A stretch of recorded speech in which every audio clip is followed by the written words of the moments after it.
টিআইবির নির্বাহী পরিচালক ডক্টর ইফতেখারুজ্জামান জানিয়েছেন, গত 15 বছরের আওয়ামী আমলে দেশ থেকে 234 বিলিয়ন মার্কিন ডলার পাচার করা হয়েছে।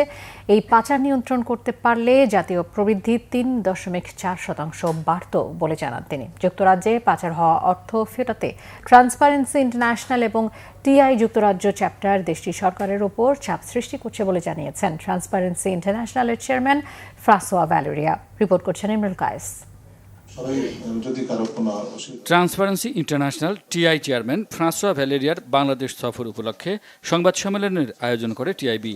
রাজধানীর মাইডা সেন্টারে আয়োজিত সংবাদ সম্মেলনে টিআইবির নির্বাহী পরিচালক ডক্টর ইফতেখারুজ্জামান বলেন, গত সরকারের পতনের পর দুর্নীতি কমেছে, তবে একেবারে বন্ধ হয়নি। পাচার হওয়া অর্থ ফিরিয়ে আনা খুবই কঠিন মন্তব্য করে পাচার প্রতিরোধ ব্যবস্থা নেয়ার পরামর্শ দেন তিনি।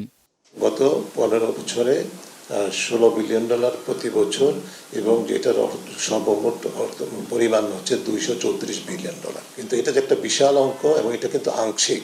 যদি আমরা এই অর্থ পাচারকে নিয়ন্ত্রণ করতে পারতাম তাহলে আমাদের যে বর্তমান জাতীয় তার 3.4% আরো বেশি হতে পারত। টিআই চেয়ারম্যান ফ্রাঁসোয়া ভ্যালেরিয়া জানান, যুক্তরাজ্যে পাচার হওয়া বাংলাদেশের অর্থ ফেরত আনতে সহযোগিতার ভিত্তিতে কাজ করছে সংস্থাটি।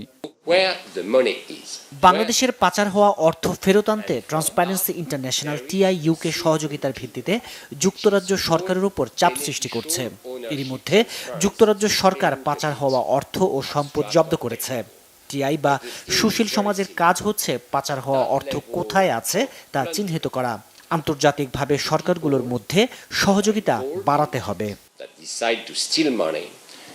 গণতন্ত্রের জন্য ক্ষমতার অপব্যবহার ঠেকানো জরুরি বলে মন্তব্য করেন François Valeria. Imrul Kayes, Bangla Vision, Dhaka.